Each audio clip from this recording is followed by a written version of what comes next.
more you'll have to work from.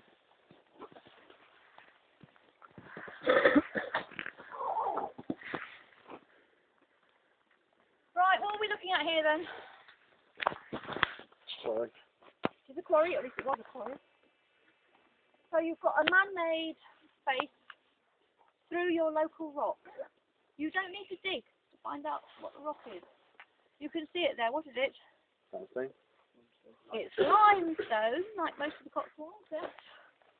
So that's a limestone parent material underneath all the soil that we've seen so far. Now there are Cotswold sands in this area as well, but they're probably mostly on the valley floor. I don't know because I haven't looked at. Has anybody looked at a geology map in detail? Well, did you see if there were sands, Charles, anywhere? Right. Slightly further down. Right. And further down then was clay. Oh, really? So you mean on the floor of the valley it's actually clay, is it? Right. And the sand is somewhere between us and the... Yeah. So it is actually possible that if one group was to work on this side of the path down towards the valley floor, you might find you were on sand, which would be great because it would be a bit different. Everything I've seen when I came up here was definitely this limestone, which normally you can't see as much of it, of course. The bit you're interested in is just the skin on top. You can see why geologists call anything that we do gardening. It's just a little bit on top that is really contributing, because most trees aren't really getting any sustenance at all from the rock itself.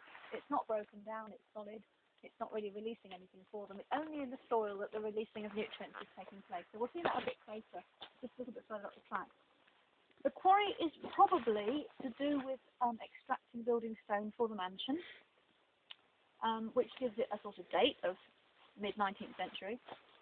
And it's an open area in a woodland, and that gives it a lot of value from the point of view of wildlife and habitat. It's a little patch of high light levels, warmth, lots of low-growing vegetation, and actually the very, very thin soils on just bare rock underneath create almost a sort of warm mountain habitat.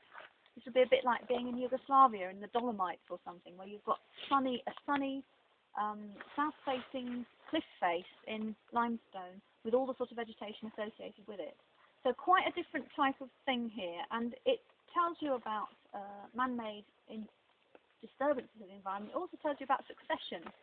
There's a succession taking place in here. The forest hasn't yet taken it over.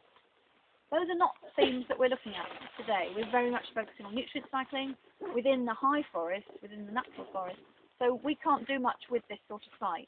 But in the future, if you're going to look at habitats, you're going to look at things like sun and light and microclimate, then you might well come and look at a quarry site like this. And a lot of these old quarries are actually designated nature reserves because of the extra sort of qualities they have that are quite different from the woodland around them. Okay?